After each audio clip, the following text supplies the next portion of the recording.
Physician, Heal Thyself. It's booksellers, show your customers your name on the Indie Next list.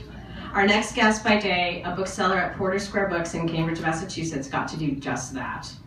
In March, his debut novel was selected by independent bookstores across the country to be on their prestigious list of most notable books published that month. Josh has been publishing for years as a poet and on literary websites, but this is the first time that he gets to put his own novel, An Exaggerated Murder, into the hands of readers.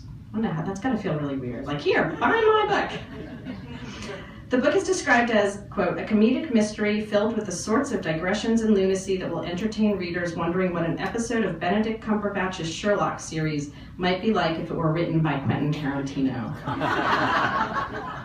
Recently, Josh said about selling his own book, a lot of writers don't get the opportunity or the danger of being able to actually see readers every day. Hopefully he has survived spending an entire weekend with readers too. Please welcome Josh Cook to Booktopia.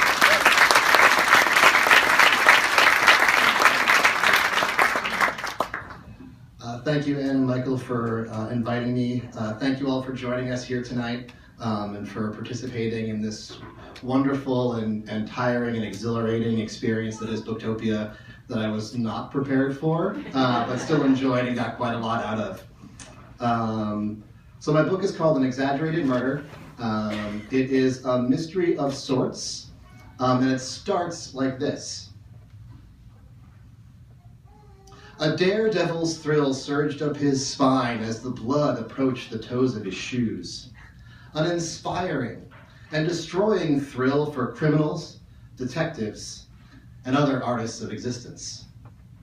And then it goes on, from the blood on the carpet, and moves more and more away from what you expect mysteries to do, or at least what I expect mysteries to do.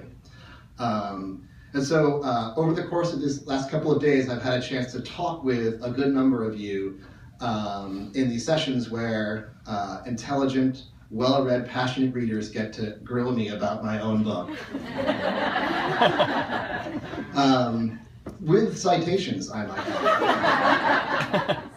And one question, and I was tried my best to answer everything they brought up, but one question that was asked in both sessions that I studiously did not answer was basically, why did he do it, and then what happened?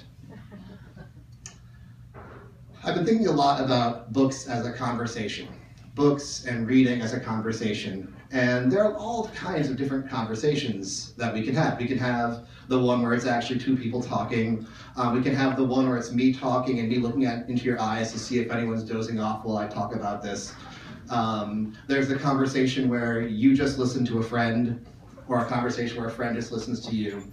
And what's so fascinating to me about books is how a book can be all of those types of conversations at once. And the reason why I didn't want to answer those two questions about the ending of my book is because those conversations happen because there is space between me and you, between the reader and the writer.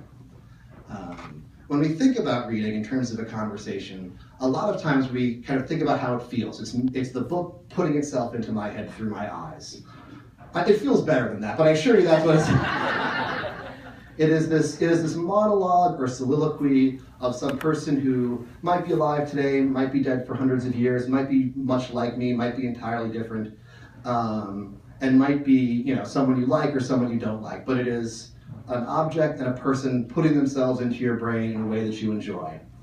But I actually think the most powerful part of books and reading is the fact that because it's this collection of words, this stable, static thing that doesn't move, I think the power actually comes because the conversation goes in the other direction, with the reader putting far more into the book than the book could ever put into the reader. In some ways, books are our world's best listeners because they don't stop you when you're thinking of whatever it is that word or that phrase or that character got you to think.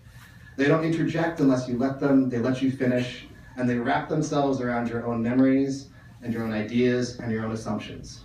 So thank you all again so much for having me.